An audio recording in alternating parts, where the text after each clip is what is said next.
bem-vindos a mais um episódio de Brilhantemente. Eu sou Jéssica Martani, médica psiquiatra, e hoje eu tô muito feliz. Eu tenho aqui uma pessoa muito especial, Dr. Thiago Gil, médico anestesista, referência nacional quando a gente fala sobre cetamina. Meu Deus, que coisa boa ter você aqui. Dr. Thiago Gil, mais conhecido como o quê? Salvador da Pátria. Obrigado. De vez em quando eu mando uns áudios para ele. Ai, doutor, querido, pelo amor de Deus, me ajuda, né? E agora estamos aqui com ele. Estamos aqui. Muito obrigado pelo convite. Muito legal, muito legal ter você aqui. Tiago, conta pra gente um pouco. Então, você é anestesista, fundador do Centro de Cetamina, Isso. né? Conta um pouquinho aí de você. Conta de mim. Como tudo começou. Como tudo começou? Como tudo começou. Eu fiz uma faculdade antes. Fiz comunicação social antes. Sempre gosto de contar que fiz comunicação social, depois medicina. Fiz na PUC comunicação social. Trabalhei um tempo como comunicação, 2 anos com comunicação social. Até que uma moça do escritório passou mal. E aí eu fui ajudar a moça, sem saber nada de medicina. Mas os colegas tinham feito brigadista de incêndio do prédio, ou seja, nada, né? Só pra... Mas a moça tava do meu lado, vai lá, ajuda ela. Aí eu fui lá ajudar ela. Tava tendo um negócio assim, que eu não sei o que que é, que eu não sabia o que que era, mas eu só acalmei a moça e aí ela foi dando certo. Foi encaminhada pro hospital, já tava bem, tava falando. Anestesiou com palavras. Isso, só segurei. Eu não consigo me mexer. Consegue, olha só, você consegue. Aí conseguimos contornar a situação. Quem tava desesperado do lado ficou tranquilo e tal. Devia ser novembro, outubro, alguma coisa assim, de 2005. Uau!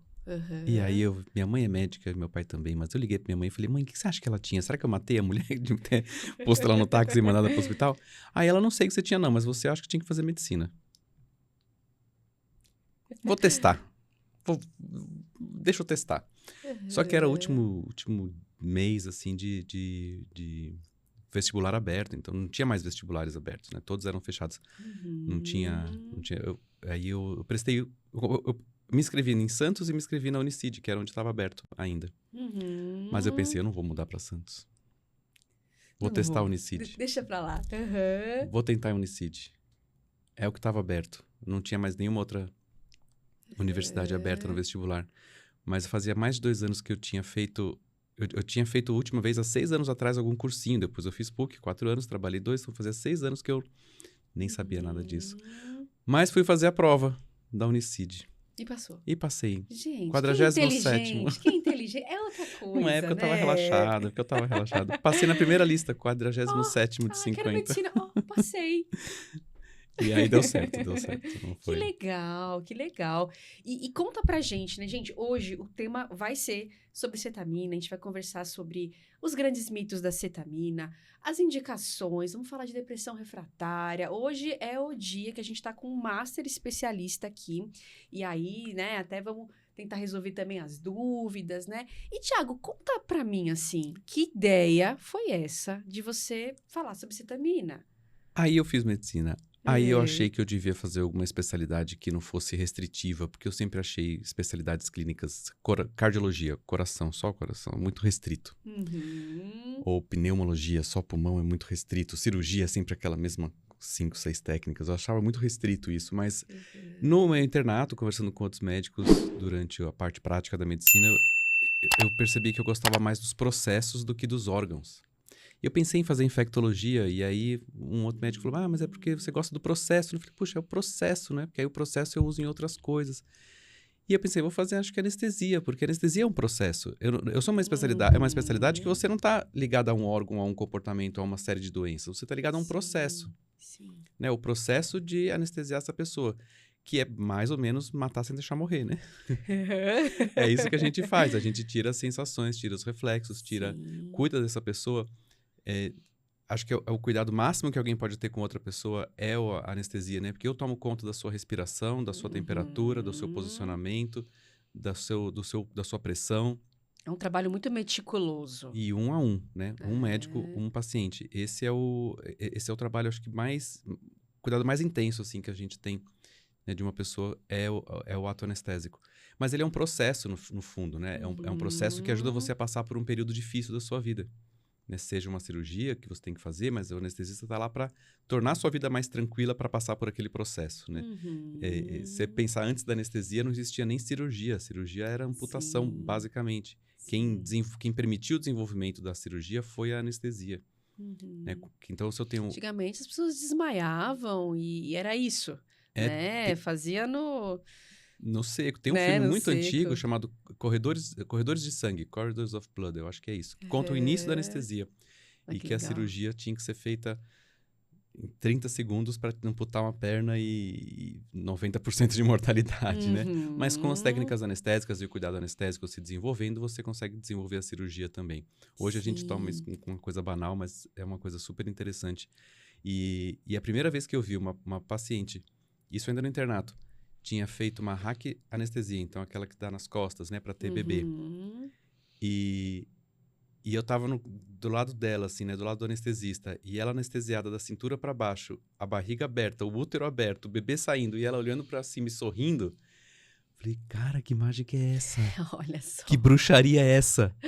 Que bruxaria é essa? A moça tá aqui, sorrindo, segurando a mão do marido e a barriga aberta com o útero pra fora e saindo uma criança de dentro. Magia é essa? Aí que despertou. Que magia é essa? Preciso aprender essa magia negra aí. Caramba, olha só.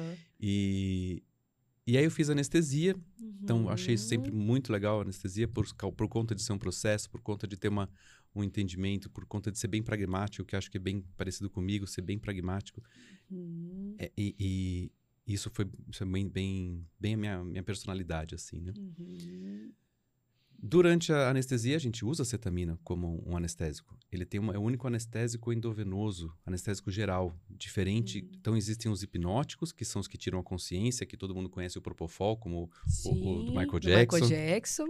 O Midazolam, que a gente usa muito para fazer endoscopia, então todo mundo conhece esse, mas eles não tiram a dor, então eles tiram só a consciência. Existe a morfina e os derivados de morfina, fentanil e todos os outros, que eles são opioides fortes, eles tiram um pouco da consciência e muito da dor. Mas a cetamina é o único anestésico que é endovenoso. O que é anestésico? Que tira a dor, a consciência, os reflexos, tudo. Gente, endovenoso é isso. É dentro da veia, é um veia. sorinho. Então, ele é o único, é isso? Os outros são inaláveis. Os outros é os gases inaláveis, que a gente sabe que a gente usa hoje, né? O sevoflurano, o isoflurano, que são derivados do éter, que são derivados do clorofórmio lá atrás. Né, e dos gases anestésicos. Então, os gases anestésicos, eles tiram a consciência, as dores e os reflexos. E fazem um relaxamento muscular relativo. E a acetamina, ela é um anestésico endovenoso, que ela não faz o relaxamento muscular, mas ela tira a consciência em doses altas, ela tira a dor. E ela em muitos lugares, assim, do mundo, que são lugares muito, muito pobres, que não têm acesso ao oxigênio, que não têm acesso à estrutura anestésica, usam cetamina como o único anestésico endovenoso. Então, ela tem uma ação completa aí, né? Tem uma ação completa na dose adequada, sem parar muito a respiração. Normalmente, os anestésicos diminuem a frequência respiratória e a cetamina não diminui a frequência respiratória na maioria dos casos. Ela tem essa capacidade, sim, em doses altas. Sim. Mas então, uma medicação muito completa, muito boa e atua... Quando a gente faz anestesia balanceada. Então, é uma medicação que atua no opioide, uma medicação que tira a consciência, uma medicação que relaxa a musculatura. Então, a gente vai fazendo uma anestesia balanceada para não ter efeito colateral de nenhuma e ter o melhor plano anestésico, que é o nome técnico disso. E cetamina está incluída nesse plano de coisas que a gente faz. Então, já é uma conhecida de vocês na formação e tudo mais. Exato. A gente até apelida de quietinha. Quietinha? Faz uma quietinha. Faz uma quietinha. Um pouquinho de ketamina. Olha. Né? Tem uma mistura que a gente brinca que chama foguetinho. Que é um pouquinho de ketamina, um pouquinho de midazolam, um pouquinho de fentanil. Né? Então, ele ceda e tira a dor.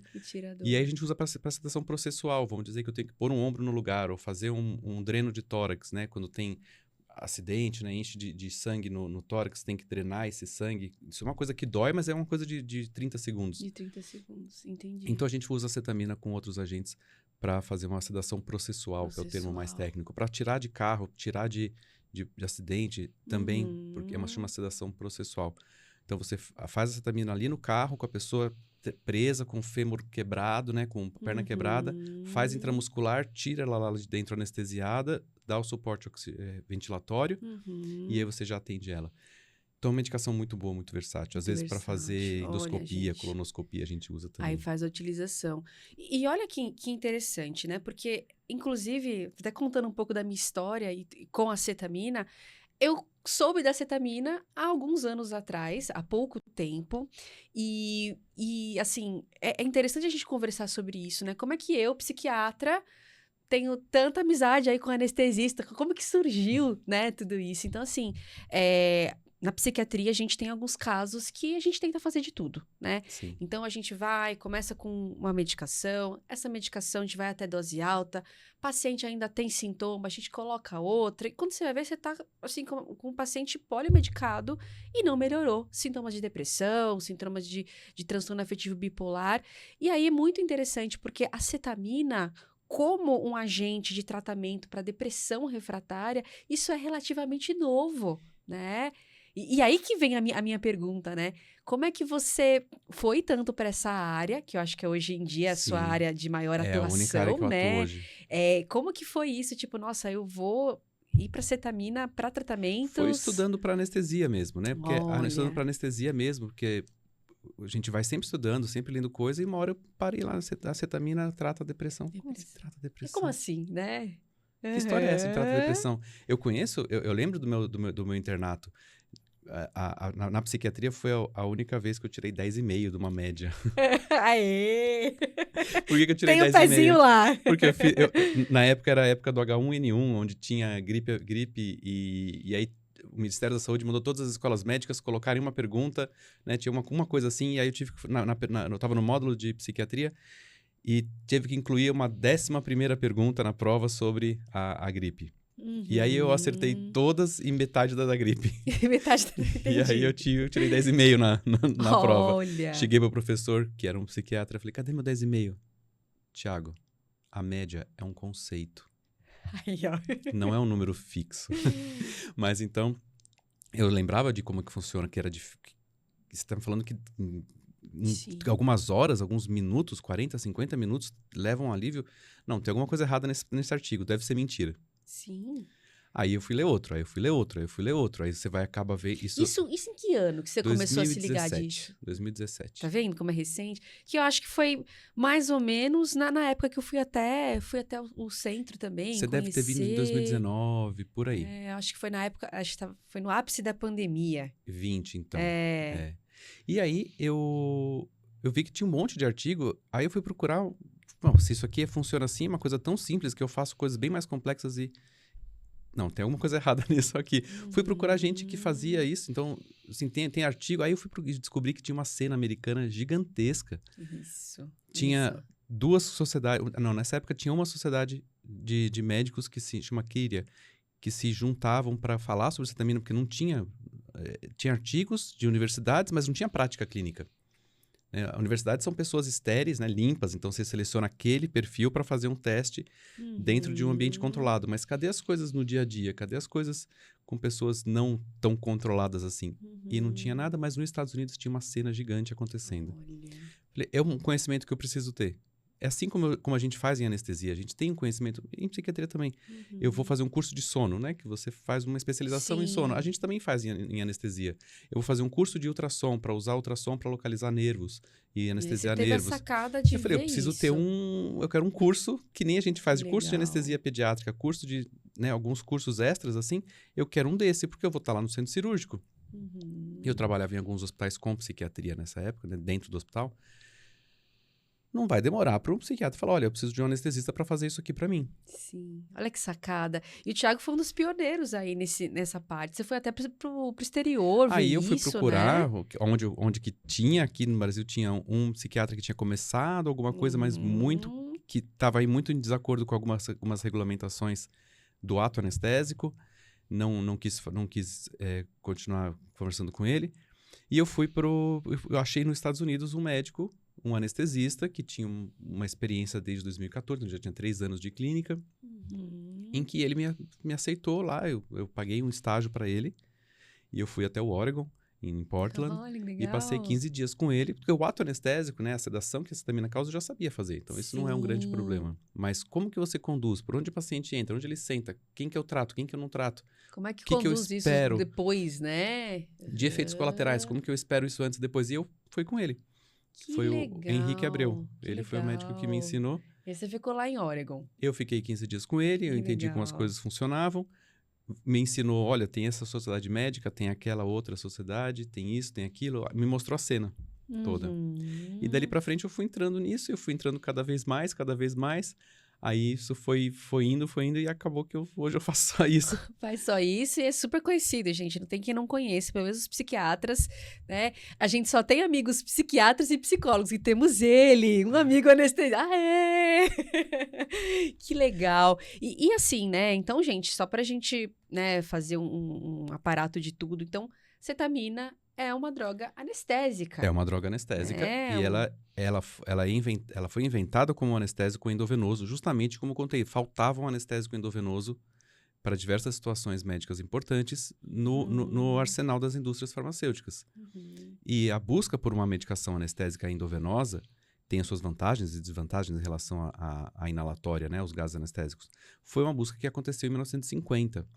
Em 1950, a indústria Park Davis desenvolveu o primeiro protótipo de cetamina, que é a fenciclidina, que depois virou uma droga de abuso chamada pó de anjo, angel dust. Uhum. Essa foi o que dizem que o autor do Alice no País das Maravilhas usou para escrever Alice nos Países das Maravilhas. Ah, olha só. Que era a fenciclidina. A fenciclidina não tem um perfil muito bom, ela dá uma alucinação muito grande, ela demora 4 horas para sair do corpo, e os anestésicos a gente precisa conseguir ligar e desligar eles muito fáceis, para eu estar anestesiado somente durante o período operatório. E a fenciclidina não tinha esse perfil, ela foi deixada de lado, foi até usada um pouquinho em veterinária, mas ela foi deixada de lado por não ser prática. Da fenciclidina, o laboratório Park Davis de Detroit, nos Estados Unidos, chamou o Edward Domino, que é um farmacêutico, e falou: vê o que você faz com isso para transformar numa medicação viável. Ah, então a cetamina foi uma evolução disso. Foi uma evolução da fenciclidina. Ele separou alguns metabólitos, algumas coisas, e aí ele achou uma que era uma junção de uma cetona, um grupo químico cetona, e um grupo químico amina. E aí, por isso que chama cetamina. Porque é um grupo Entendi. cetona mais um grupo amina. Mais um grupo amina. E aí ele criou a cetamina, que ainda chamava MK801, não tinha nome. Pegou, olha só, 20 prisioneiros de Detroit. Vamos fazer os testes. Vamos fazer os testes. E aplicou doses subsequentes nessas pessoas. 0,1 mg por quilo. Tinha alguns estudos em animais pré-clínicos, ele tinha uma ideia da dose. 0,1, 0,5, 1, 1,5, 2 e 3 miligramas por quilo. Aplicou nessas pessoas e foi descrevendo o que acontecia com elas. Tinha um anestesista, tinha um psiquiatra, porque já se sabia que cetamina dava umas visualizações e achavam que ela era esquizogênica. Traria você, deixaria você esquizofrênico por períodos curtos de tempo. Induziria, né, A esquizofrenia. que é o E que a aí- gente pensa sobre muitas drogas, né? Isso. E isso seria interessante, por isso que tinha um psiquiatra nessa sala, para eu poder estudar modelos de esquizofrenia na psiquiatria. Então eu poderia pegar uma pessoa saudável, induzir esquizofrenia nela, tentar um tratamento. Se não funcionou esse tratamento, ela não vai ficar, não tá para sempre esquizofrênica. Eu poderia fazer essa ligação, ligar e desligar. Mas isso... Então, tinha um psiquiatra nessa época, mas aí isso não foi comprovado. Assim, tentaram uma coisa bem simples, usar o DOL, que é o haloperidol, para que trata as alucinações de esquizofrenia, fazer cetamina, e o Aldol não reduziu a alucinação, então não é um modelo de esquizofrenia. Não é. Gente, não, cetamina não dá esquizofrenia. Não dá por esquizofrenia. favor, por favor. Não, mas é um conceito que tem. Então vamos lá, assim, qual que é a relação da cetamina com a depressão? Como que melhora? Como que melhora? Os modelos teóricos de depressão são muitos, né? Por que a gente fica deprimido? São muitos, você sabe tão bem quanto eu, que tem de tudo. Tem falta de Deus, tem falta de hormônio de crescimento, tem falta de irrigação sanguínea, tem excesso de inflamação. São vários os modelos. Provavelmente todos estão errados, né? Ou incompletos. Ou todos certos, ou todos incompletos, né? Estamos ainda em estudo. Mas a gente não... Existem vários modelos. O modelo mais comum e mais atualmente propagado ou pensado é o modelo monoaminérgico, né? Onde me falta serotonina, ou eu tenho um excesso de serotonina ou de dopamina, um excesso de noradrenalina. Então eu tenho essas 3 monoaminas. e eu tenho esse desbalanço químico. Né? Uhum. Esse é um modelo que a psiquiatria sabe que não é real, né? Que não é completo. Não é que não é real, ele não é completo, ele não explica tudo. Sim, a gente sabe que melhora com as medicações antidepressivas que fazem isso, mas a gente não tá entendendo ainda como. Mas ele não é completo, né? né? Exatamente. Ele falha em alguma porcentagem de pessoas. Então, ele ajuda uma porcentagem de pessoas, mas falha uma outra porcentagem de pessoas. Sim, eu tenho até uns dados aqui depois pra gente falar sobre isso. E pensando nisso, né, um pesquisador da Universidade de Yale e o grupo de pesquisa dele, ele chama John Crystal, ele foi uma das pessoas que pensou, olha, esse é um modelo que ele funciona ali, a gente vai ver os dados, mas ele funciona numa porcentagem de pessoas. E eu sei que depressão não é uma coisa única. Eu sei que existem pessoas que têm quadros depressivos diferentes. Eu sei que talvez eu tenha uma depressão, foi isso que ele pensou. Será que talvez eu tenha algumas pessoas com depressão realmente monoaminérgica, mas talvez eu tenha outros modelos que estejam certos para outras pessoas. Então, para outras pessoas, talvez o modelo glutamatérgico, que é um outro modelo de depressão que também sempre existiu, esteja mais certo. E foi por isso que ele resolveu usar cetamina, porque existe um outro modelo de depressão onde o excesso de glutamato ou uma hiperatividade cerebral em algumas áreas do cérebro, uma dessas áreas, por exemplo, a área da ansiedade, na amígdala cerebral, ela pode estar hiperativada e eu gerando ansiedade sem ter um estímulo visual de ansiedade para me causar, ou sem ter um estímulo, imaginar alguma situação, eu só crio a ansiedade. Então, esse modelo glutamatérgico da depressão ou hipótese do neurônio excitatório sempre foi um paralelo. A hipótese, por exemplo, de que é uma inflamação que causa a depressão, também já foi testada com anti-inflamatórios. Né? Exatamente. E ele não se mostrou eficaz. Então, essa equipe... Existe um trabalho de 1973, mas esse trabalho de 73 não tem esse desenvolvimento teórico para chegar até cetamina. Ele só pegou cetamina e fez cetamina nas pessoas. Mas o John Crystal, ele teve esse desenvolvimento teórico, descrito pelo menos, e falou, olha, eu acho que talvez isso aqui possa funcionar e eu vou testar essa hipótese. Assim como deram anti-inflamatório para pessoas com depressão e não foi eficaz, ele deu cetamina. Por que cetamina? Porque ele sabia que cetamina é um bloqueador do glutamato. Então, ela impede a excitação cerebral, impede o estímulo progressivo do cérebro, de uma célula para outra, de um neurônio para outro. Ela bloqueia. Gente, o glutamato, ele é um neurotransmissor que ele faz uma ativação do sistema nervoso central. Então, a gente vai ter o glutamato. Em paralelo, a gente tem o GABA também, que ele ajuda a dar uma diminuída no sistema nervoso central. Eles se equilibram entre os dois, né? E é isso que a gente chama ali de equilíbrio, né? A gente está acordado ou em coma, e o anestesista usa coisas que aumentam o GABA para deixar você em coma, para poder fazer uma cirurgia. Sim. Então, a gente mexe nesses dois. O nosso corpo, ele fica sempre em homeostasia, em um equilíbrio. Então, a gente tem uma série de química no nosso cérebro que faz com que isso se mantenha no equilíbrio. Então, o glutamato, ele é excitatório, ele faz com que as sinapses, elas aconteçam, ou seja, ele estimula o nosso sistema nervoso central. E aí, é exatamente isso, né? Começaram a perceber uma correlação da cetamina com essas vias. Isso, né? a cetamina... E essas vias podem aí ter relação com a depressão. Com a depressão. Isso, é isso que o John Crystal pensou. Ele falou, olha, se eu tenho algumas evidências de que o excesso de atividade pode ser uma das causas de depressão, será que eu consigo bloquear ele com um anestésico e ser eficaz? Como ele pegou aquele trabalho com os prisioneiros lá que o Edward Domino fez, ele pegou uma dose que o Edward Domino falou, olha, 0,5 mg por quilo é uma dosagem que sedou pessoas. Fez anestesia geral, 2 anestesia completa, né, sedação profunda com 1 e sedação leve com 0,5. Então ele já tinha uma base que o Edward Domino falou que 0,5 mg por quilo é adequado. Falou, vou repetir isso, pegou o do Edward Domino e fez em 8 pessoas, 7 pessoas com depressão. E aí não eram mais prisioneiros, aí eram voluntários. Mas ele fez em 1999. E ele pensou, olha, eu sei que os antidepressivos têm uma falha, né? E eu assumo essa falha, então eu preciso procurar uma outra coisa. E ele fez cetamina nessas pessoas. Quer dizer, então, e ele teve no dia seguinte 30% de resposta. Uau! Gente, 30% é muita coisa. Porque são pessoas resistentes que já mostraram que não era eficaz o antidepressivo via oral. E como é que age, assim? Então, ela age no glutamato. Ela bloqueia o receptor do glutamato. Tá. Então, tem uma célula anterior que solta glutamato. Eu tenho na célula que vem depois, no neurônio que vem depois, um receptor do glutamato chamado NMDA, N-metil-D-aspartato. Aspartato é um dos ligantes. Então, o N-metildeaspartato, ele sai daqui e se liga aqui, nesse receptor. Quando se liga nesse receptor, ativa a célula a mandar o impulso elétrico para frente. A ketamina bloqueia, é uma rolha que entra nesse receptor. Então, mesmo que o glutamato venha e ativa, não manda o impulso elétrico para frente. Não, entendi. É isso que ele faz. E aí faz com que essa hiperativação, ela dê uma baixada. Isso. Então, ele atua no sistema glutamatérgico, né? E estimula a liberação desse neurotransmissor. É isso? Ele, em uma parte do cérebro, bloqueia a ação do glutamato. Ele bloqueia a ação do glutamato. E aí, quando você bloqueia essa ação do glutamato de algumas células, chamadas células candelabro, essa célula comanda outras células embaixo. Como ela está hiperativada, ela desliga essas de baixo. Ótimo. Aí, se eu desligo ela, eu ativo essas de baixo. E aí, eu libero o glutamato. E aí, o funcionamento do cérebro volta a ser adequado. Volta a ser adequado. Ótimo. Por isso que eu tenho uma janela terapêutica da cetamina. Não é mais cetamina, não faz mais efeito. Se eu bloquear essa e essas, não tem efeito antidepressivo.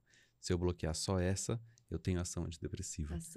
Então, eu tenho uma janela terapêutica na ação antidepressiva, que vai ali entre 0,3 a 1,5 miligrama por quilo. Não é uma relação linear, mais ketamina, mais resposta de jeito nenhum. Não tem nada a ver, né? Não tem. É uma janela terapêutica onde eu vou conseguir bloquear só esse neurônio chamado neurônio candelabro e não vou bloquear os neurônios piramidais, que são os responsáveis pelo nosso humor, lá no hipocampo, lá no meio do cérebro. Então ele tem meio que uma ação específica. Isso. Né? Isso é que é bacana nele. Isso. E ele tem efeito anti-inflamatório? Tem alguma coisa a ver com neuroplasticidade? Quais são as teorias aí que você vê sobre isso? Quando você desativa essa hiperexcitabilidade cerebral, quando você faz uma regulagem para o normal da atividade cerebral, você consegue dar, como se desse tempo para esse neurônio de fazer as conexões com os vizinhos de novo. Então, se ele está hiperativado e gastando energia com um impulso elétrico excessivo, aí eu desligo esse impulso, ele pode voltar a crescer normal. Que legal. Essa é uma das hipóteses. Mas, molecularmente, quer dizer que a cetamina, quando ela desliga, o receptor ativa uma série de processos internos que produz novas conexões cerebrais. Não é novos corpos de neurônios, porque a gente não produz novos corpos de neurônios, mas a conexão entre eles. Então, imagina uma árvore no inverno toda capenga e uma árvore na primavera toda arborizada. Então, entendi. é mais ou menos isso numa explicação leiga. Então, olha que interessante, né? Eu sempre falo, a gente está engatinhando ainda na ciência. Com certeza. Na década de 50 que começou a descobrir essa molécula e agora faz pouquíssimo tempo a gente está começando a perceber, né? Que então a depressão, ela tem, que antigamente era muito mais a teoria das monoaminas. Então, alteração de serotonina, de dopamina.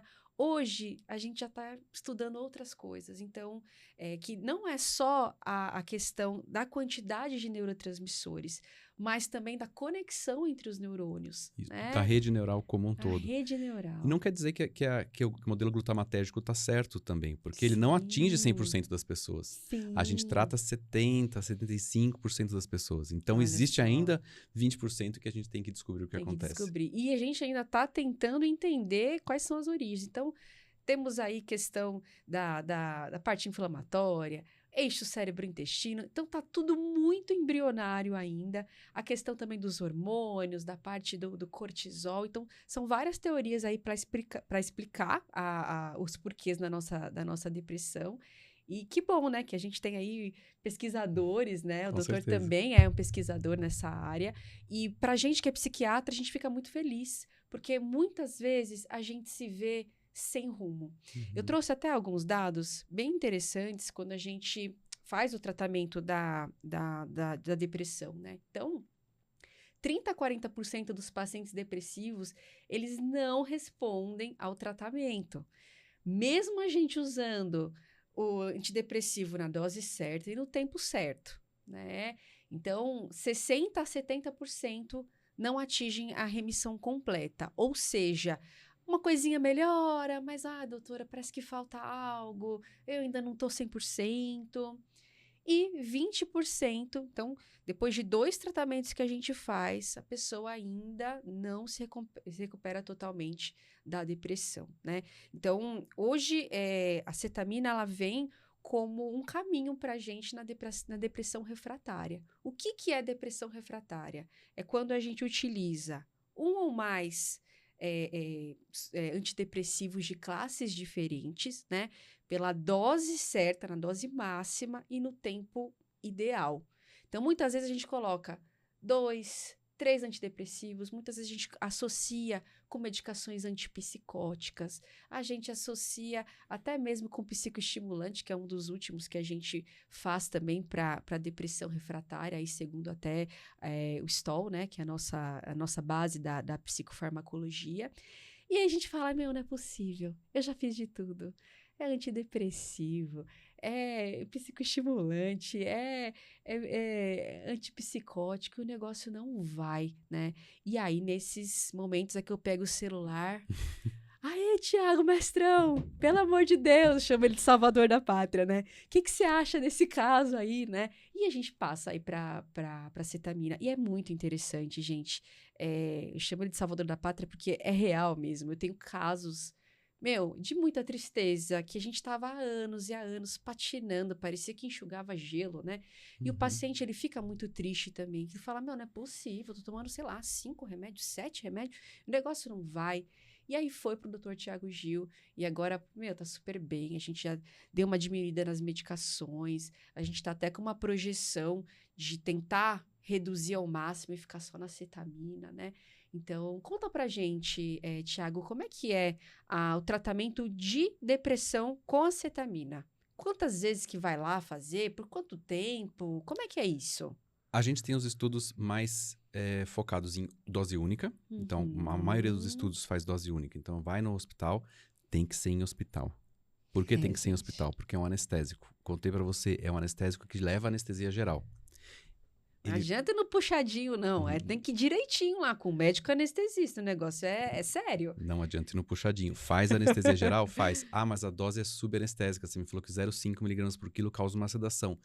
Isso se tudo correr bem. E se alguma coisa não correr bem e eu tiver algum problema, seja da sua parte, seja da minha parte, eu posso errar também. Sim. E eu fizer uma sedação mais profunda e uma anestesia. Então, anestesia com anestesista, sedação é com anestesista em hospital. A gente vai para o hospital, a maior parte dos estudos faz o seguinte, ele faz uma dose única.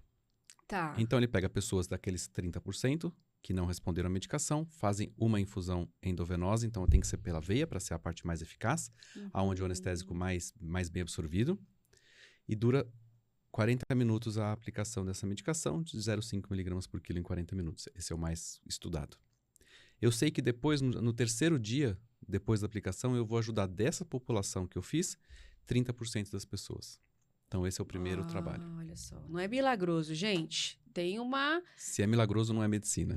Exatamente. Ainda mais saúde mental, Não piorou, é né? Então, dessas pessoas que não responderam, eu ajudo com uma infusão 30%. Quer dizer que eu trato 3 e eu ajudo uma, e 2 eu não ajudo na primeira infusão. Mas, como diversos outros tratamentos na psiquiatria, existem estudos que repetem as infusões 2 vezes ou 3 vezes na semana. E no final da 6ª sessão, então depois de fazer algo várias vezes, eu aumento o meu número de pessoas que eu ajudo de 30% para 70% a 75%, depende do estudo que você olhou. Gente, então, eu mais que dobro o número de pessoas que eu ajudo quando eu repito essa infusão. No final da 6ª infusão, quer dizer que eu trato 4 pessoas e ajudo 3. Então, tem uma pessoa que eu ainda não ajudo, porque provavelmente o modelo não está tão certo assim. Tem mais do que só glutamato. Então, talvez para aquela pessoa não seja esse mecanismo de ação da doença. Isso. E eu não tenho nenhum dado pré-clínico, eu não tenho nada que aconteça antes, nada que você me conta da história dessa pessoa que prediz em qual grupo ela vai cair. Se é o dos que respondem completamente, dos que respondem parcialmente ou dos que não respondem. Eu não consigo prever isso. Tem milhares de estudos tentando prever quem que é a pessoa. Porque se eu souber que esse aqui não responde a cetamina, eu nem mando. Sim. Se tivesse algum teste, né? Mas não tem, não tem. gente. A gente não tem nenhum dado pré-clínico. Tem um teste pessoas... genético, um teste de exame de sangue. Não tem. Não tem. Então, a gente tem... os estudos são dessa forma. Ou 1 ou 6 aplicações de cetamina. Tá. Eu sei que existem, quem está me assistindo talvez tenha visto, ou tenha passado, ou tenha ouvido, um monte de outras clínicas por aí, gente que faz, inclusive de universidades, que fazem outros esquemas terapêuticos. 1 vez por semana, 2 vezes por semana até o fim da vida. 30 sessões 2 vezes por semana. Tem um monte de esquema terapêutico por aí. Não tem nenhuma evidência de que eles sejam melhores do que do que o básico e o clássico 6 sessões.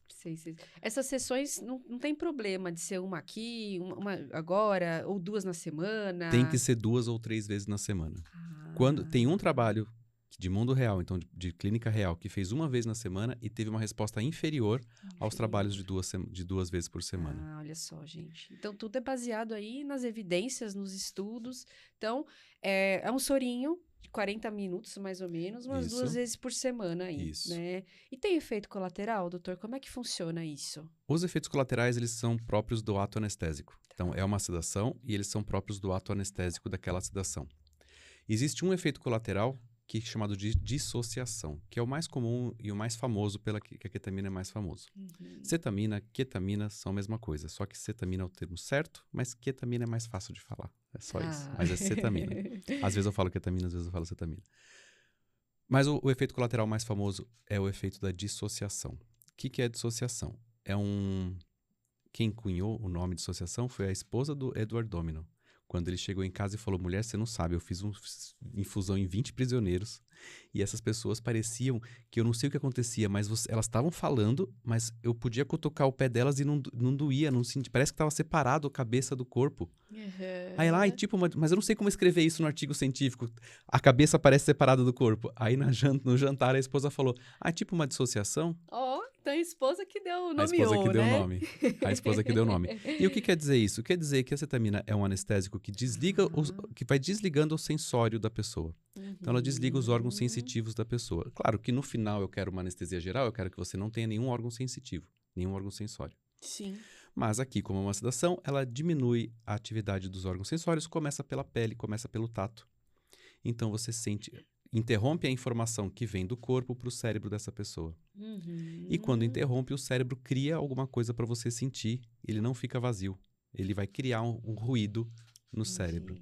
E ele tende a preencher esse espaço. Ele preenche esse espaço e ele vai preencher esse espaço com sensação que parece tátil. Então é comum a pessoa falar, parece que a cama está se mexendo, parece que a cama está meninando, parece que a cama está vibrando. Uma brisa aí. É uma brisa. Mas ela sabe que não tá.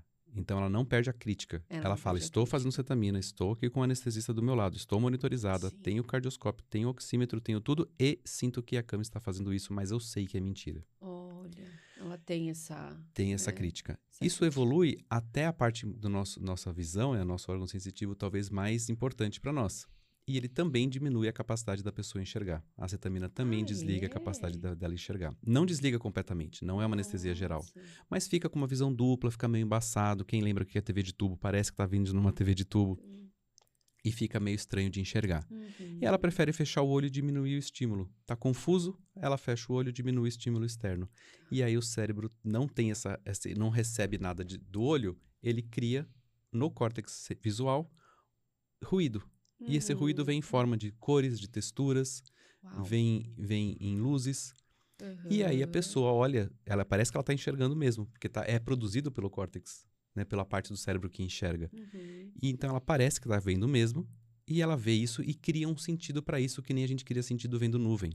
Nossa, parece um cachorro latindo. A nuvem não é um cachorro latindo, mas parece porque é um ruído, é uma coisa que não tem muita forma. Você cria uma significação. E você cria uma significação. E a cetamina cria esse ruído para a visão. Não é ela que cria, ela tira a sua visão e você cria sozinho essa visão. E quando você tem essa visualização, você vai achar um sentido para aquilo que você está vendo que tem a ver com o seu conteúdo interno. Então, eu tive um paciente que eu fiz cetamina, que era uma pessoa que não tem nada a ver com física quântica e fecha o olho e fala, nossa, agora eu entendi toda a relação dos átomos com o universo. Não, isso não acontece. Acontece com pessoas religiosas, falar com Deus. Acontece com pessoas físicas. Tem a ver com a tua história, com os seus dogmas e tudo mais. Exato, tem a ver com o seu conteúdo interno. Então, esse é o principal efeito colateral da cetamina, que é uma brisa. Por isso que é importante, gente, estar num lugar correto, tá no lugar que a gente tenha o controle desse ambiente. Então, até fui no começo, quando eu descobri a cetamina, que foi, oh, meu Deus, descobri a cetamina.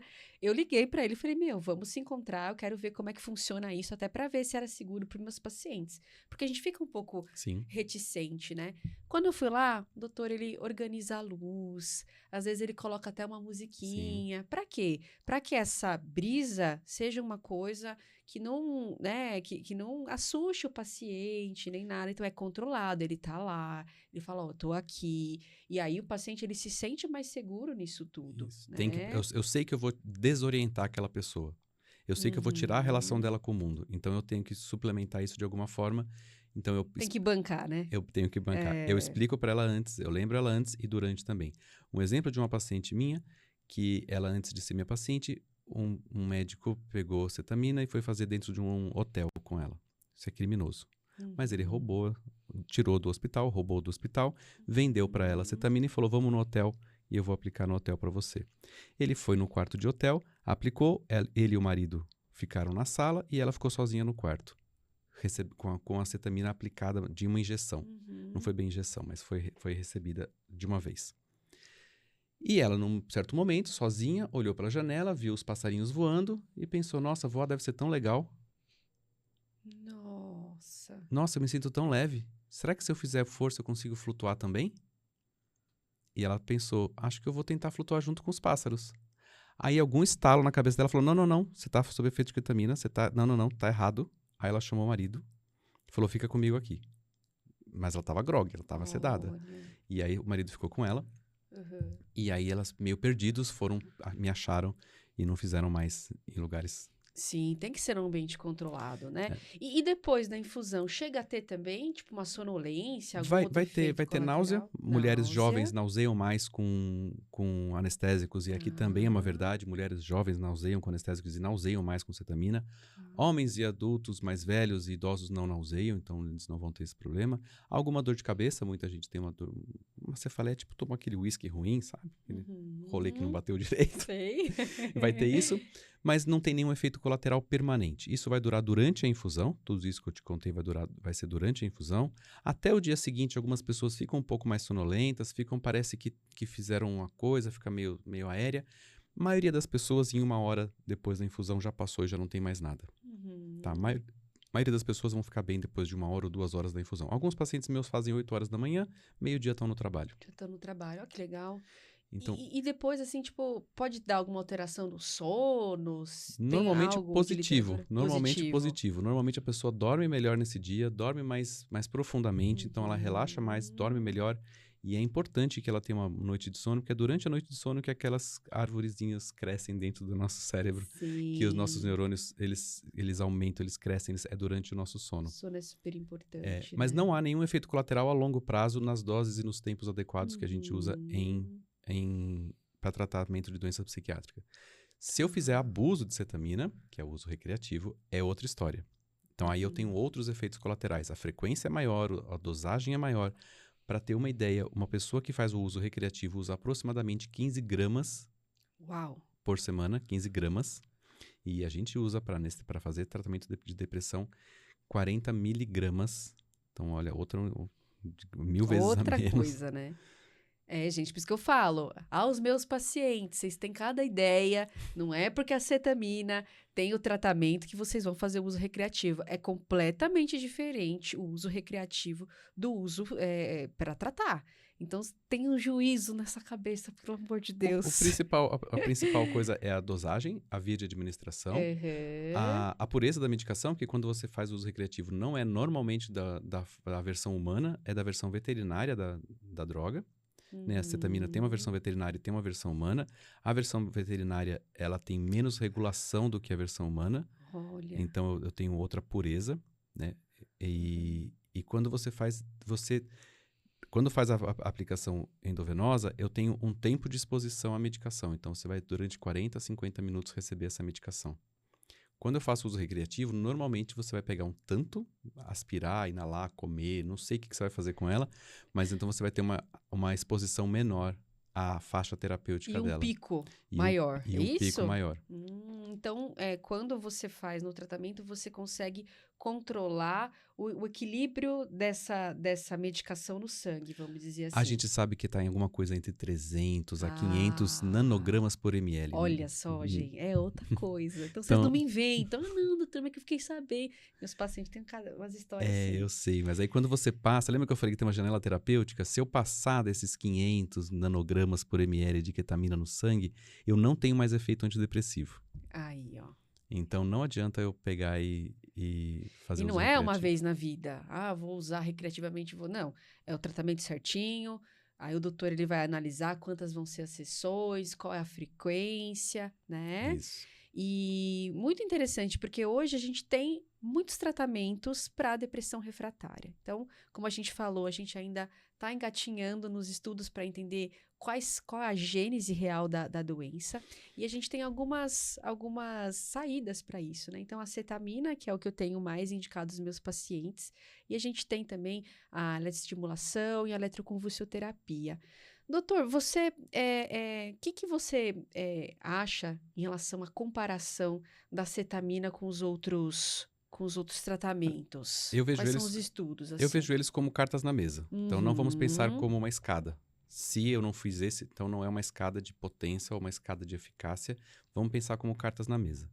E aí, cada carta que eu abrir, eu tenho uma probabilidade de um efeito colateral e de um efeito terapêutico. Então, cada carta que eu tenho na mesa, eu tenho um efeito terapêutico e um efeito colateral, e me dá uma ideia de uma indicação, talvez para um paciente ou outro, mas eu não tenho nada muito Ah, fixo ainda disso, mas eu tenho cartas na mesa. Se você acha que o ideal é você oferecer ao paciente, olha, eu tenho essas 3 cartas, o benefício e o uhum. malefício dessa é esse, o bom e o mal dessa é essa e o bom e o mal dessa é essa. Então, se eu pensar em cetamina, olha, o bom da cetamina é, não vai te causar nenhum efeito colateral a longo prazo, então não vai te perder um órgão, não vai te machucar a memória, não vai causar nenhum efeito Uhum. colateral. Eu tenho uma eficácia dela de 70% das pessoas que eu aplico. Pô, legal, hein? Eu tenho um efeito colateral dela. Então, eu tenho a dissociação, eu tenho náusea, eu tenho alguns problemas com ela, mas ela tem um caminho. E é A- momentâneo, É momentâneo, é só durante a né? aplicação. Tá. Algumas pessoas não toleram, mais ou menos meio a 1% das pessoas não toleram A essa maioria dissociação. curte, né? A maioria curte. Mas existe uma faixa de pessoas que não toleram. A Tá. EMT, né, estimulação magnética transcraniana, ela também está ali numa carta na mesa. Ela tem outros contras, né? Então eu faço isso todo dia, são Sim. 20 sessões, 22 sessões. Ela dá uma coceira, dá um formigamento. Ela tem uma força de eficácia menor do que as outras duas, do que cetamina e eletroconvulsoterapia. Ela tem uma eficácia, mas uma força de eficácia menor. Mas você não vai ficar Uhum. sedado, você não vai ter não vai ter Sim. convulsão, que é uma eletroconvulsoterapia, não vai ver coisa, não vai. Então ela tem seus benefícios. Mas saiba que o tamanho de efeito dela é menor do que das outras duas. Quer dizer que não funciona para você? Não, quer dizer que numa população o tamanho de efeito é menor. Uhum. A eletroconvulsoterapia é uma outra técnica utilizada, aonde através de um choque elétrico pelo cérebro eu causo uma convulsão. A pessoa está anestesiada, então ela não vai ver, não vai sentir isso. Isso. Ela é feita durante o procedimento anestésico. Então, eu tenho alguns benefícios. Então, eu não passo pela dissociação, eu não passo pela náusea. Então, eu vou ter outras possibilidades. E parece na literatura, a gente tem comparadores. A gente tem 3 trabalhos que comparam. Um grupo que fez a cetamina e um grupo que fez a eletroconvulsoterapia. Não é simplesmente fazer um choque. Existem vários moduladores, vários diferenciadores nesse procedimento. Aonde você coloca o positivo e o negativo, né? Se você vai colocar do mesmo lado, se vai ser do outro lado, se vai ser na frente, se vai ser atrás. A voltagem, a amperagem, o tipo de pulso que você vai dar. Sim. Então, tem vários moduladores. Então, não é uma coisa, não pense que eletroconvulsoterapia uma coisa fixa. E a cetamina, a gente também tem alguns moduladores. Tem a dose, né? Tem a dosagem e tem a frequência de exposição. E o tempo. E a gente tem os seus efeitos colaterais próprios. Então, existem alguns estudos que comparam os dois. Quem que foi melhor no grupo? A eletroconvulsoterapia ou a cetamina? A gente tem 2 trabalhos que falam que a cetamina foi não inferior ou igual à eletroconvulsoterapia. Talvez um pouquinho melhor. Talvez um pouquinho melhor na faixa mais jovem de pessoas, até 65 anos, mais ou menos. A cetamina é um pouco melhor do que a eletroconvulsoterapia. E a gente tem um trabalho dizendo, olha, a eletroconvulsoterapia foi superior. Só que tem em mente, nesse trabalho de falar isso, que o hospital aqui na Alemanha onde foi feito esse trabalho, faz eletroconvulsoterapia há muitos anos e a gente sabe muito bem modular todos esses parâmetros. E da acetamina a gente não sabe, então a gente fez um jeito que talvez não foi o ideal. Então, existem essas dúvidas. De um modo geral, o que a gente parece que está indo para pessoas jovens, abaixo de 65 anos, vão responder melhor à acetamina e vão ter menos efeito colateral. Olha, então é bom para jovem, dizer assim, né? Aparentemente até 65 anos. Tá. Aí começa, nessa idade começa a diferenciar e idosos vão ganhando mais eficácia na eletroconvulsoterapia. Então, a acetamina até essa idade ela é mais ou menos um pouquinho superior. Passou de 65, começa a ser melhor, a preferência pela eletroconvulsoterapia a partir dessa idade. Só que eu vou ter um revés muito importante nessa idade. Eu vou ter a perda cognitiva, a possibilidade de você ter uma lesão na sua memória autobiográfica com a eletroconvulsoterapia. Vai acontecer em todo mundo? Não, vai acontecer com uma fração das pessoas. Eu estou disposto a ter essa perda cognitiva, perder essa capacidade de memória autobiográfica, de história? Não sei. Depende da pessoa e depende do quadro. Depende de como tá Na indo. prática, tende a melhorar essa questão da memória, mas tem esse viés mesmo, tem essa parte que é uma coisa que a gente precisa analisar mesmo, né? Então, os prós e contras. Sim, né? então isso está na carta na mesa. Uhum. Quer dizer que não funciona a acetamina para idoso? Olha, eu tive uma paciente de 72 anos, bipolar, que é o quadro mais difícil de ser tratado, depressão bipolar, 72 anos. Eu falei, cara, eu acho que eu não vou conseguir ajudar ela, mas eu vou tentar. Na segunda sessão, ela não tinha sintoma nenhum de depressão mais. Ela fez 4 sessões e foi embora. Que máximo. Porque o idoso, ele é mais difícil ainda da gente tratar.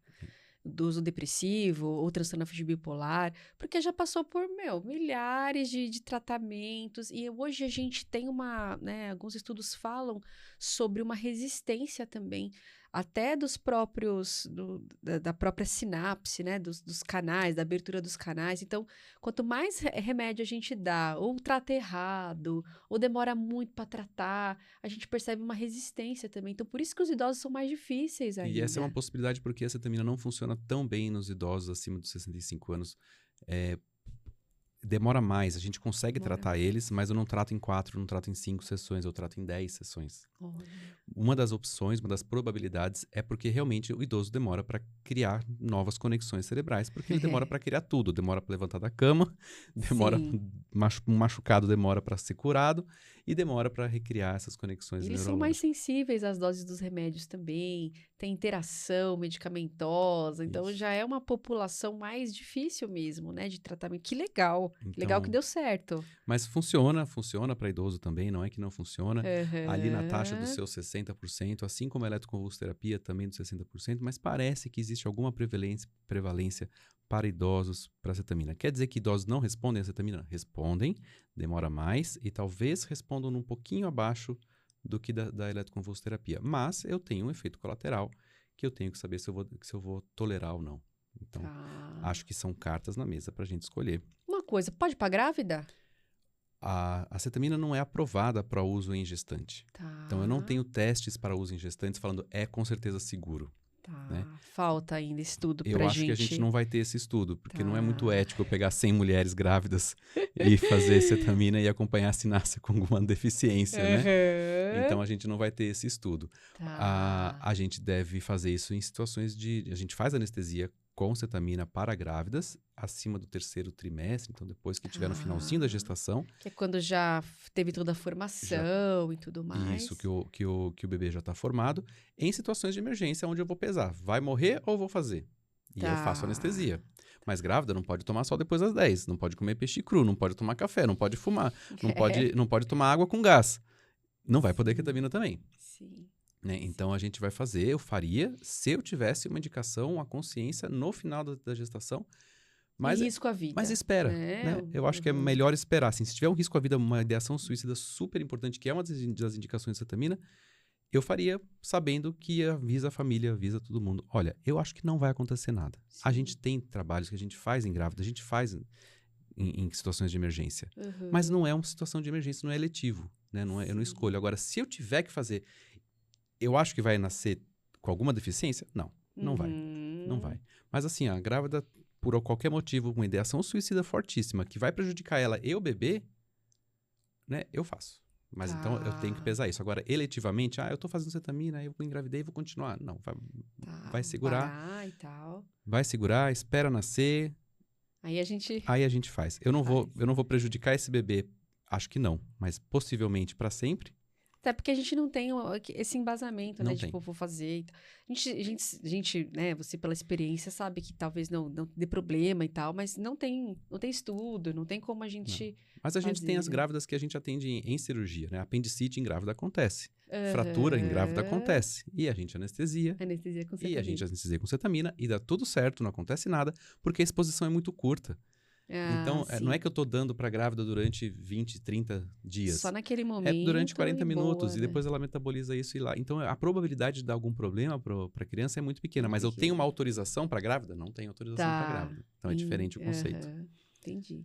Então, depressão refratária, transtorno afetivo bipolar, as indicações. E TDAH? Alguém Acho tem que a indicação... alguma ideia, assim? A gente não tem trabalhos específicos Não, né? com TDAH. Tá. A gente não tem trabalhos específicos se o TDAH for realmente um TDAH. Porque muitas vezes o déficit de atenção vem de um quadro depressivo ou de um quadro bipolar. Sim. Né? Ou de um quadro ansioso. Ou de um quadro ansioso. Então, eu trato quadros ansiosos com cetamina muito bem. E eu acho que a indicação mais bonita da cetamina é a automutilação e ideação suicida. Tá. Essa eu acho que é uma indicação mais bonita. Então, depressão, né? Depressão bipolar, depressão unipolar, quadros de ansiedade, alguns estudos com estresse pós-traumático e transtornos obsessivos compulsivos. Olha! Tem alguns estudos. Como é uma doença menos prevalente, ele é menos estudado. Sim. Né? Se eu tiver um dinheiro para estudar, eu vou estudar onde eu ajudo o máximo número de pessoas, que é a depressão, que é o mais prevalente. Depressão e ansiedade, né? Que é o mais prevalente. Olha. Mas a gente tem estudos, sim, com transtornos de estresse pós-traumático e Que com legal. transtorno obsessivo compulsivo. Tem estudo agora acontecendo em Stanford sobre transtorno obsessivo compulsivo. No último congresso que eu fui em Oxford, conversei com o pesquisador e falou, resultados são bons. Ele tá em todas. Doutor é chique. Eu tô em todas.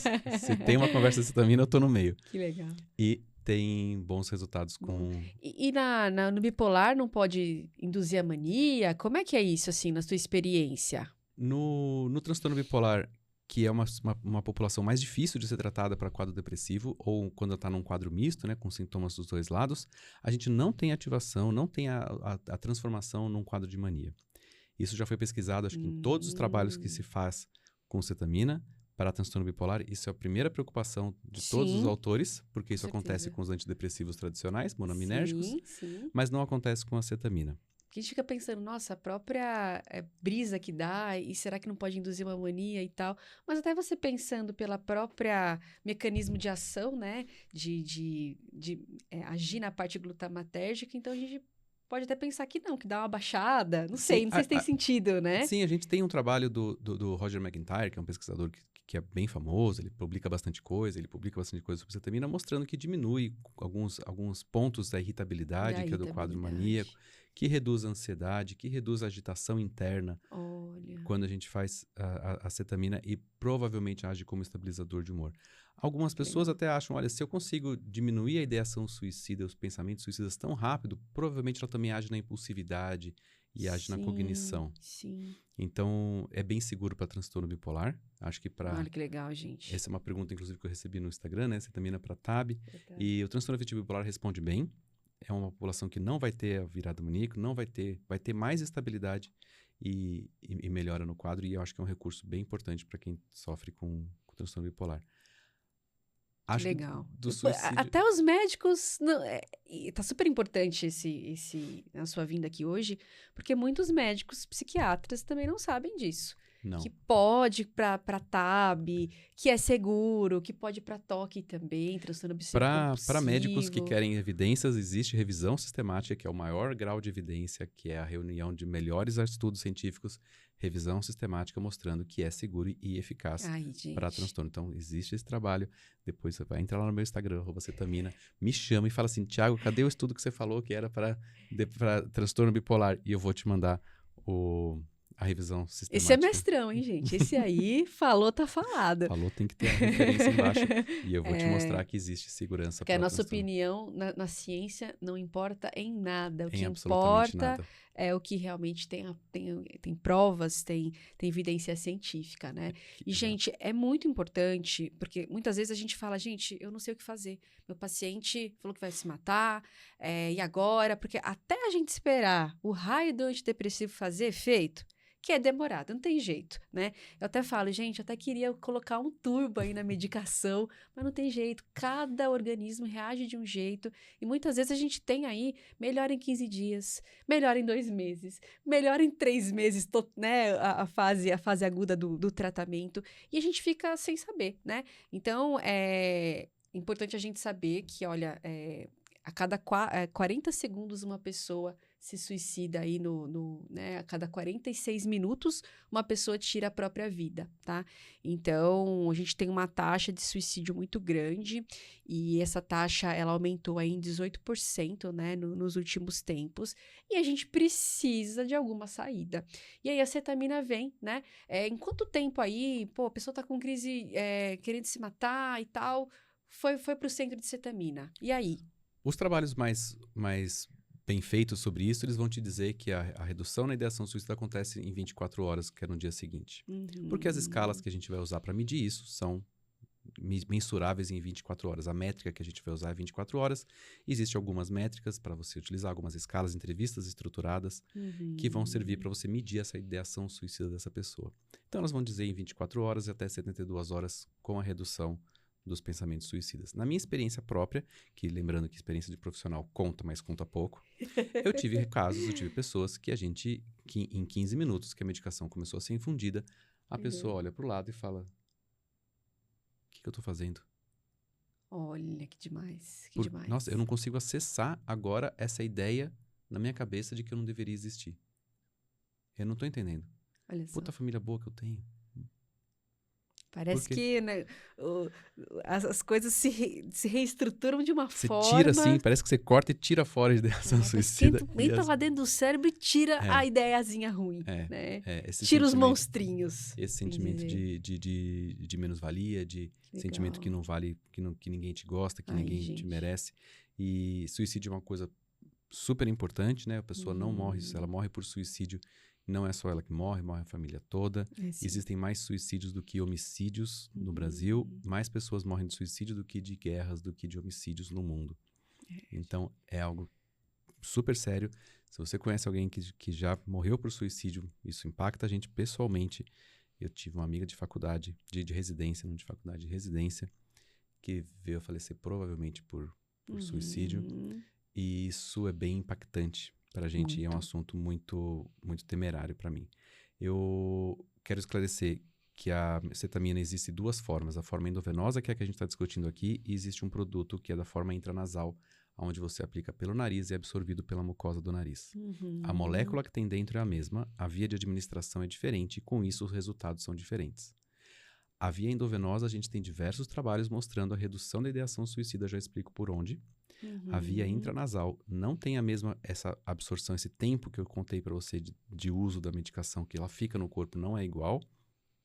E eu tenho na bula dessa medicação dizendo, esta medicação, a cetamina intranasal, não é eficaz para reduzir ideação suicida ou comportamento suicida.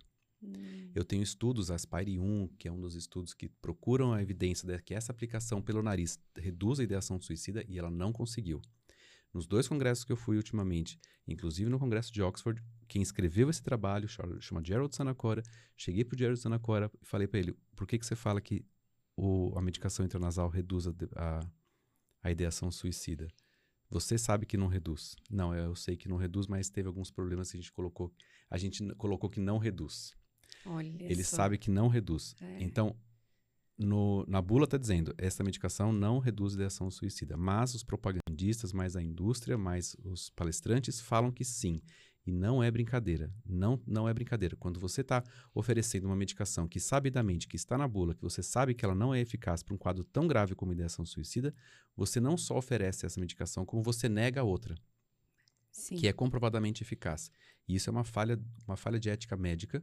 Está no Código de Ética Médica, que é antiético não oferecer o melhor tratamento para o seu paciente. E você está falando de vidas de mais de uma pessoa, você está falando de vidas de uma comunidade inteira. E para mais uma pessoa que está com ideação suicida, tentou algo para melhorar e não conseguiu, isso é muito frustrante, isso pode ser um determinante na vida dela. Então, nossa, me falaram que esse tratamento ia ser maravilhoso, via intranasal, mais uma vez eu falhei, mais uma vez não deu certo, quer saber, nada dá certo para mim e tal. Então, isso é muito sério, por isso que a gente fala, gente, indústria farmacêutica é marketing, é propaganda, por isso que a gente precisa estar muito atento a tudo isso, você tem que confiar no seu médico. Hoje o que eu vejo sobre indústria farmacêutica, canabidiol, é isso, é aquilo, pergunta para o seu médico, porque as indústrias são bilhões em propaganda, e a gente olha aquilo, a gente fica, uau, será que vai ser né, o milagre da vida? Então, muita atenção em tudo isso e buscar ajuda médica. E a cetamina endovenosa consegue tratar a ideação suicida de maneira maravilhosa, de maneira rápida, e a gente consegue, na primeira infusão, diminuir a força da ideação suicida em 65% das pessoas. Gente, é o máximo. No final da sexta infusão, 86% das pessoas não estão mais em alto risco para ideação suicida. Então, isso se fosse só isso, eu já estava super feliz. Sim. Se nem tratasse toque, nem tratasse ansiedades, se fosse só isso já eu já veio. estava feliz. Por isso que a gente fala, gente, alteração de ansiedade, depressão, não é aí, eu não consigo pensar positivo. Não é questão disso. É uma questão neuroquímica cerebral, tá? Que eu dou para provar isso. Então, assim, eu acho que é falta de Deus, eu não consigo fazer as coisas, a culpa é minha. Vai no centro de cetamina, chegou lá, nossa, por que eu tô assim? Então, assim, é uma alteração neuroquímica cerebral. E que bom que agora a gente tá tendo novas ferramentas, né? Eu trouxe até um pouquinho de cetamina na mídia, né? Essa é a Sharon Osbourne, que é a esposa do Ozzy. Sou fã, o doutor também é fã. Também. Falando aqui, né, sobre... Ela deu um depoimento, porque tem muitas... A mídia, ela quer clique. Então, a gente vê muita mídia falando coisa errada, falando que é psicodélico. Então, ela fez aqui olha que legal, falando, né? Quer ver? Ela afirmou fazer uso de cetamina após enfrentar uma crise emocional. Medicamento ajudou na luta contra a depressão, segundo a mulher aí do Ozzy Osbourne, né? Esse humorista também, ele usou a cetamina para tratamento aí de dependência de cocaína. E aí, doutor? Agora eu quero... E o Matthew Perry? E o Matthew Perry? A mídia quer clique, né? Não interessa o conteúdo. O Matthew Perry realmente morreu com cetamina no seu organismo. E não sei quantos quilos do resto das coisas. E o principal aqui, eu acho que a lição principal é que ele fazia um uso de cetamina em casa. Gente, é um absurdo isso. Então, se autoanestesiar nunca foi uma boa coisa e também não foi uma boa coisa com ele. Não vai dar certo. Então, existe nos Estados Unidos umas clínicas, não é clínica, alguns traficantes, que só pode ser traficante, autorizados pela lei, que você liga, você fala, olha, eu tenho depressão, faz uma consulta online com um assessor, não é um médico, e esse assessor fala, realmente você tem depressão, vou te encaminhar para sua casa um pacote de cetamina para você usar por boca, sozinho em casa, e quando você for usar, você me liga pra gente ver. É um absurdo, vários estados americanos isso é proibido, alguns outros estados é permitido, mas aqui no Brasil só é permitido o uso em hospital, está na bula, uso exclusivo hospitalar. E o Matthew Perry tinha, eu não sei se é uma prescrição, ninguém conseguiu me contar isso ainda. Lá no meio da cetamina a gente conhece pessoas. Eu acho que eu sei quem que era o médico que tratava ele por via endovenosa. E esse médico, ou ele conseguiu de outro lugar, provavelmente o frasco, ou comprimidos de cetamina. E ele fez o uso da cetamina. Nenhuma medicação vai ser adequada se eu te der e falar, usa quando você achar que deve. Porque hoje eu acho que deve uma vez, amanhã eu acho que deve 2 vezes na semana, daqui a um mês eu devo usar toda vez. Sim, mediante avaliação, né? E, gente, a história do Matthew Perry assim, ele já vinha com uma dependência de opioide, de um monte de coisa. Ele tinha morfina no sangue, ele tinha cetamina no sangue, ele tinha benzodiazepínicos no sangue. Ele é um usuário de polidrogas. Nunca você deveria ter deixado nem café na mão dele. Ele tinha uma dependência muito forte. Foi internado diversas vezes, inclusive durante o seriado. Quase morreu diversas vezes por conta dessas intoxicações. Aliás, tem até vídeo que eu fiz para Lucas Salomão, da Rádio Rock, falando sobre isso, né? Então, ela entra com a biografia e a gente entra com a análise. Então, a história dele já vem, assim, de muita intoxicação, muita dependência. Sim. E é o que eu falo, gente, a cetamina, ela é segura. Só que como tudo nessa vida, a diferença do remédio pro veneno é a dose. Sim. Então, por isso que o uso recreativo, o uso sem a indicação médica, o uso aí na rua, que muitos fazem, isso sim é perigoso, né? Sim. Ele não devia ter nem cafeína, nem café na mão dele, Aí, porque ó. ele tudo abusava, ele sabia disso, ele foi internado diversas vezes. Sim. Era uma pessoa com perfil que não deveria ser dado nada na mão dele para usar. Uhum. E então é uma pena. Gente, para finalizar, vamos aí nos principais, então, mitos, né? Da cetamina. O que você acha aí, doutor? Os principais mitos. Cetamina é uma medicação, é um anestésico de cavalo. Esse eu acho que é um dos principais mitos, assim. Ah, mas é um médico de cavalo, deve ser muito forte porque é um remédio de cavalo. É um anestésico veterinário, também um anestésico veterinário, também um anestésico de pequenos animais, de gatinhos, de cachorrinhos, eles também recebem cetamina porque é um anestésico de quem tem glutamato e NMDA, e quem tem glutamato e NMDA, a maioria dos seres vivos tem esse modo de ser anestesiado. Então, cetamina pode ser um anestésico de cavalo, pode, mas também é um anestésico de bebês humanos recém-nascidos, também é um anestésico de idosos, e também é um anestésico, o uso que você faz dele. Não quer dizer que ele é mais forte ou mais fraco porque eu uso em cavalo, né? Mas a palavra fica tudo forte, né? Você imagina um cavalo Tem super nada forte. a ver, né, gente? É a dose que coloca e Mas tal, é a dose. né? E um monte de outros anestésicos. Tramadol, que é um analgésico, também tem para cavalo. Também Aí, tem. gente, não Mas viagem. é o mito que você ouve, né? De que é um anestésico de cavalos e é muito potente, então quando eu usar, eu vou ser muito potente. Não. É um anestésico de humanos e ele é humano antes de ser veterinário. Ótimo. Outra coisa, gente, não é psicodélico, é um anestésico, né? É um anestésico, psicodélico. Acho que algumas pessoas vão ficar bravas comigo, mas para mim me parece mais um movimento social, um movimento cultural, do que de fato um movimento farmacêutico. Sim, saiu até na. Olha essa daqui, saiu na Forbes. E muito interessante, né? Olha como é que ela quis o clickbait.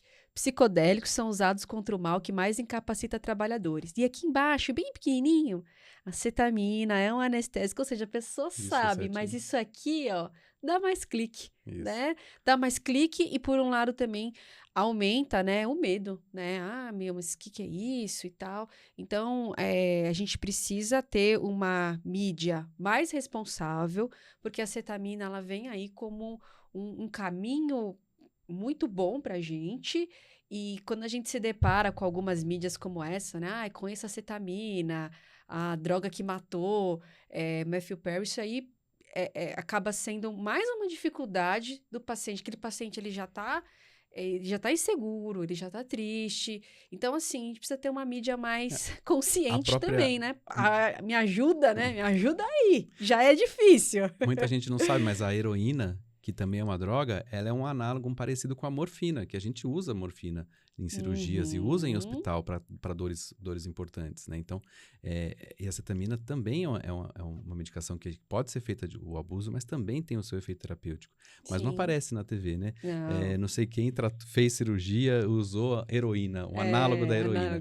Mas então, a cetamina, eu não acho que ela deve ser considerada um psicodélico, né? O psicodélico não é alguma coisa... Existem gente que vai falar que tem uma classificação muito bonita, mas é uma classificação mais social, mais movimento social, do que, de fato, uma classificação médica... Da molécula, né? Da molécula ou dos seus efeitos. Ah, tem os enteógenos, tem os que fazem você olhar para dentro, mas não tem uma classificação de ação, de molécula, do mecanismo de ação. Então, não coloca a cetamina nisso. Ela é um anestésico que causa dissociação. Eu expliquei aqui por que ela causa essa dissociação.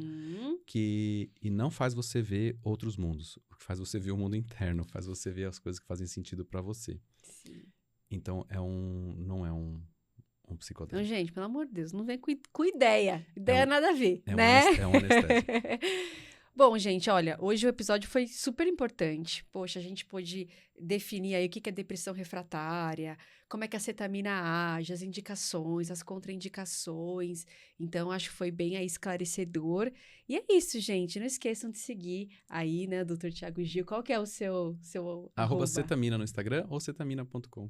na internet mesmo. E é isso aí, gente. Vamos estar abertos aí a novos tratamentos, porque a depressão, ela é muito pesada. A depressão eu falo, gente, a pior coisa da vida é a gente não tá bem aqui com o grande mestre. Que o grande mestre é ele, se ele não tá bom, nada funciona, né? Com certeza. Tiago, obrigada Eu que agradeço. de coração, aí Eu que agradeço. foi sensacional e uma honra aí, doutor, ele é referência no Brasil, então, gente, sigam ele, os psiquiatras também, que queiram entender mais sobre o assunto, doutor, né? Só me chamar. Ah, doutor, peraí, vou buscar um negócio. Eu quero ver.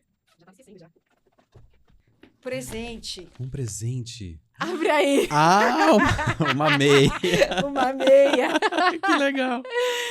Doutor, adoro essas meias. Vamos ver aí. Que legal. Uma meia do Miranha. Eu espero que você não tenha essa. Não tenho do Miranha. Né? Eu adoro Ai, que Homem-Aranha, legal. principalmente o primeiro. Né? Eu acho que Spider-Sense foi o melhor Pinguim. filme, foi o primeiro. Que legal. Obrigado. E é isso, gente. Finalizamos aí mais um episódio hoje aí sobre Que legal. neurociência, psiquiatria e meinhas E meias. do Homem-Aranha. Obrigado.